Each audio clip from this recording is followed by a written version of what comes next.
ओम नमः शिवाय। आज इस वीडियो में सुनेंगे फाल्गुन मास की कथा अध्याय 6। शौनक जी बोले, हे महाप्रिया, हे व्यास शिष्य, हे सूत जी, आपको नमस्कार है। आप धन्य हैं और शिव भक्तों में श्रेष्ठ हैं।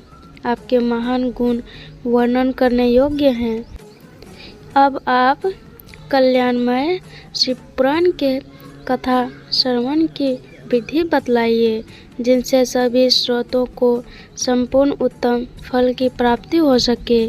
सूत जी बोले, हे शौनक, हे मुने, अब मैं आपको संपूर्ण फल की प्राप्ति के लिए शिव पुराण के कथा श्रवण की विधि बताता हूँ। सर्वप्रथम किसी ज्योतिष को बुलाकर दान मान से संतुष्ट करके अपने सहयोग की लोगों के साथ बैठकर बिना किसी विघ्न बाधाएं के कथा की समाप्ति होने के उद्देश्य से शुद्ध मुहूर्त का अनुसाधन करवाइए।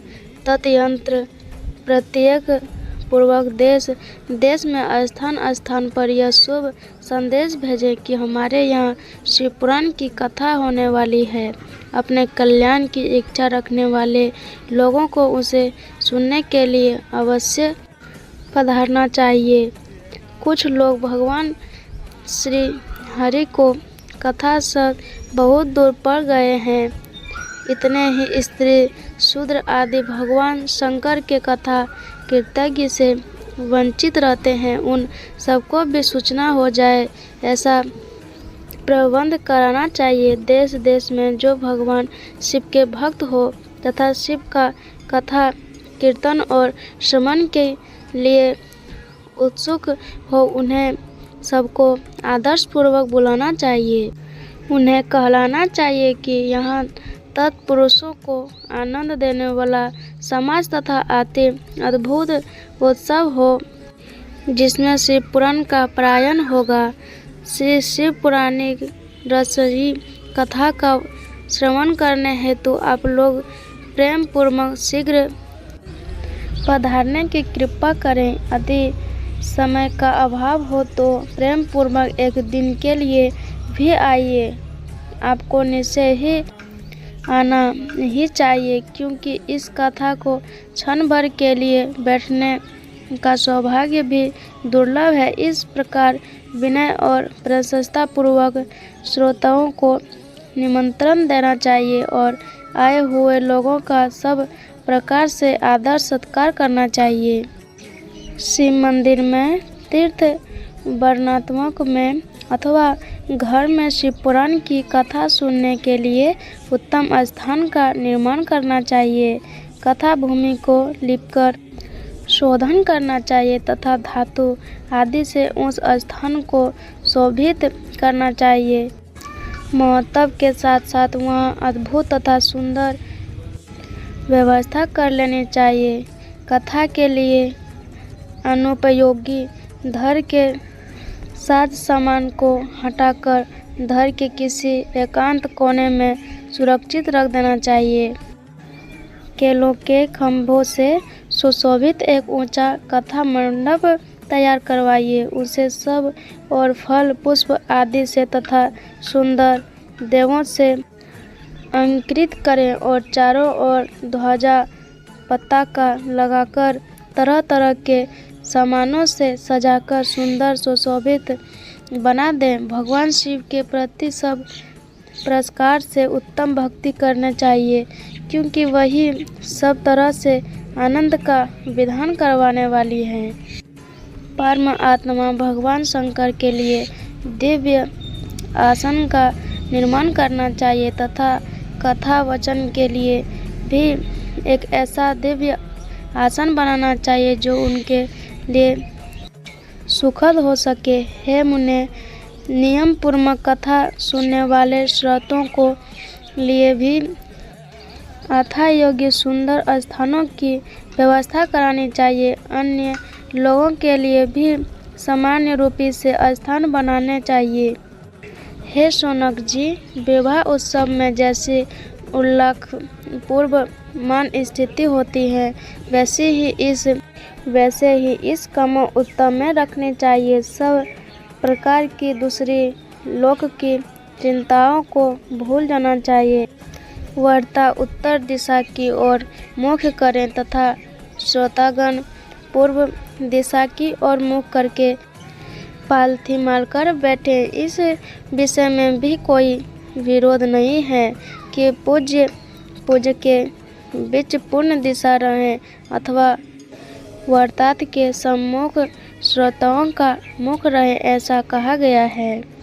पौराणिक वार्ता व्यासपन पर जब तक विराजमान रहे तब तक प्रसंग समाप्ति के पूर्व किसी को नमस्कार नहीं करना चाहिए। पुराण का वरदान वार्ता चाहे बालक, युवा, बुद्ध, दरिद्र अथवा दुर्लभ जैसा भी हो, पुण्य चाहने वालों के लिए सदा वंदनीय और पूज्य होते हैं। जिनके मुख से निकली हुई वाणी देहधारियों के लिए कामधेनु के समान अभीष्ट फल देने वाली होती हैं। उस पुराण व्यवस्था वार्ता के प्रति तुच्छ बुद्धि कभी नहीं करनी चाहिए। संसार में जन्म तथा गुणों के कारण बहुत से गुरु होते हैं, परंतु उन सब में पुराणों का ज्ञाता वेददान ही परम गुरु माना गया है। करोड़ों योनियों में जन्म लेकर दुख भोगते हुए प्रयोगिता को जो मुक्ति प्रदान करता है, उस पुराण वार्ता से बड़ा दूसरा कौन गुरु हो सकता है।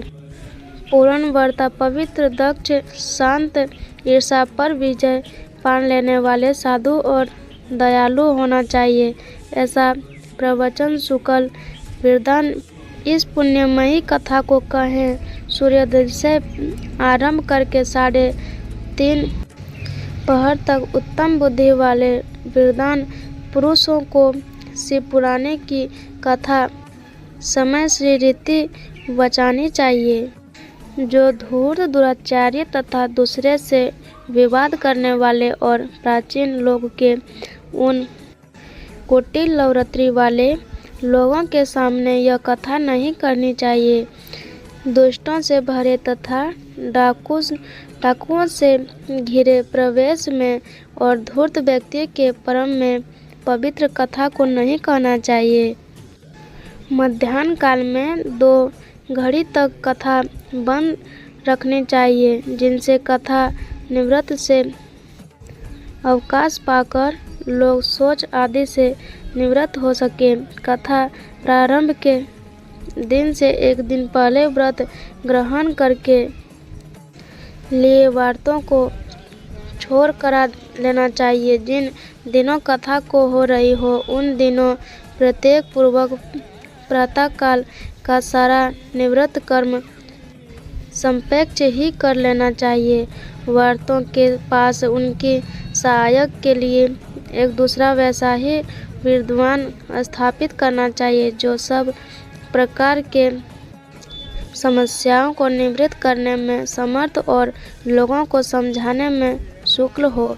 कथा में आने वाले विघ्नों की निवृत्ति के लिए गणेश जी का पूजन करें। कथा के स्वामी भगवान शिव की तथा विशेष शिव पुराण ग्रंथ को भक्ति भाव से पूजा करें। तत्पश्चात उन विधि वाला स्रोत विधि पूर्वक तथा तन मन से शुद्ध एवं प्रशंसा हो आदर्श पूर्वक शिव पुराण की कथा सुने। जो वार्ता और श्रोता अनेक प्रकार के कर्मों में भटक रहे हो, काम आदि 6 विचारों से मुक्त हो, स्त्री आश्रित रखते हो और पाखंड पूर्वक बातें करते हो, वे पुण्य के भागी नहीं होते हैं। लोक की चिंता एक तथा धन, ग्रह एवं पुत्र आदि की चिंता को छोड़कर कथा में मन लगाए रहता है, उस शुद्ध बुद्धि पुरुष को उत्तम फल की प्राप्ति होती है। श्रद्धा और भक्ति से युक्त दूसरे कर्मों में मन नहीं लगने वाले, मौन धारण करने वाले, पवित्र एवं उद्देश्य शून्य श्रोता ही पुण्य के भागी होते हैं। जो नराधन भक्ति रहित होकर इस प्राणमयी कथा को सुनते हैं, उन्हें श्रवण का कोई फल नहीं होता है।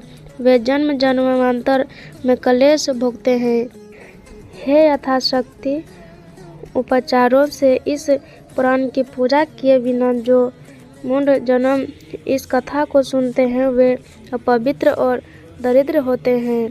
कथा कहे जाते समय बीच में ही जो लोग उठकर अन्यत्र चले जाते हैं, जन्म जन्मांतर में उनकी स्त्री आदि संपदाएं नष्ट हो जाती हैं।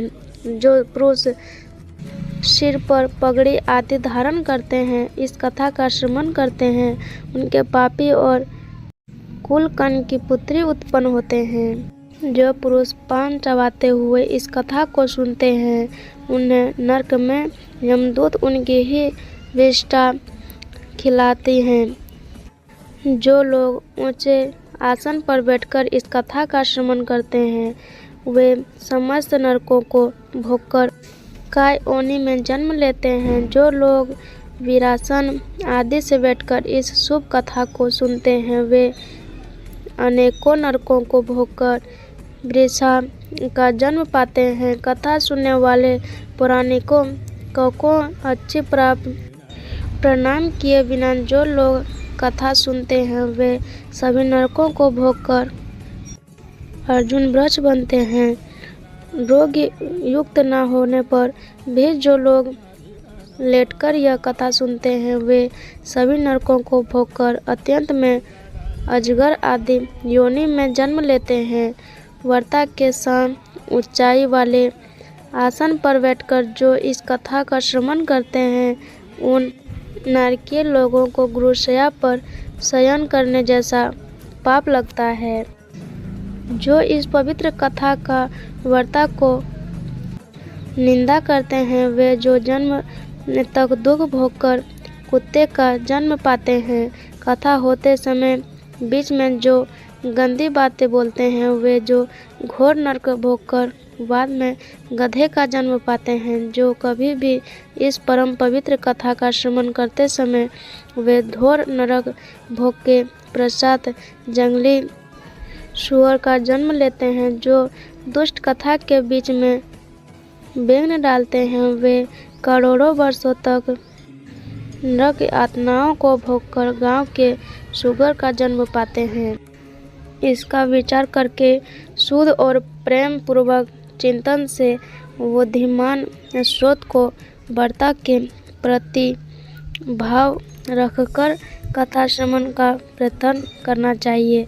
सबसे पहले कथा के विधानों का नाश करने हेतु गणेश जी का पूजा करनी चाहिए। अपने नित्य कर्मों को संपेज में संपन्न करके प्रायश्चित करना चाहिए। नवग्रह और सर्वतोभद्र देवताओं का पूजन करके शिव जी की बताई गई विधि से शिव पुराण की पुस्तक का आचरण करना चाहिए। पूजन के अंत में विघ्न होकर बड़ी भक्ति के साथ दोनों हाथ जोड़कर सार्थक शिव पुराण की पुस्तिका की इस प्रकार स्तुति करनी चाहिए। श्री शिव पुराण के स्वरूप में आप प्रत्यक्ष सदाशिव हैं। हमें कथा सुनने के लिए आपको अंगीकार किया है। आप हम पर प्रसन्न हो। मेरा जो मनोवांछिक हो उसे आप कृपा पूर्वक संपन्न करें। मेरा यह कथा श्रवण विधि निविन रूप से सुसंपन्न हो। कर्म रूपी ग्रहों से गृहस्थ शरीर वाले मुझ दिन का आप संसार से उद्धार कीजिए। हे शंकर, मैं आपका दास हूँ। इस प्रकार सार्थक शिव रूप शिव पुराणिक दिनता रूप षष्ठी करके वर्ता की पूजा आरंभ करनी चाहिए। शिव पुराण जी की बताई गई विधि से पुण्य वस्त्र अहंकार धूप दीपा से वर्ता की पूजा करें। अत्यंतर शुद्ध चित्त से उनके सामने नियम ग्रहण करें और कथा समाप्ति यथाशक्ति उनका इस प्रयत्न पूर्वक पालन करें।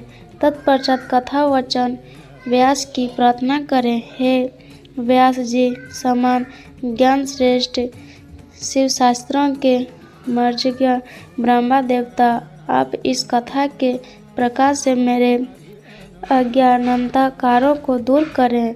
भक्तिपूर्वक 5 अथवा एक ब्राह्मण का वर्णन करें और उनके द्वारा शिव पंचाक्षर ओम नमः शिवाय का जाप कराएं।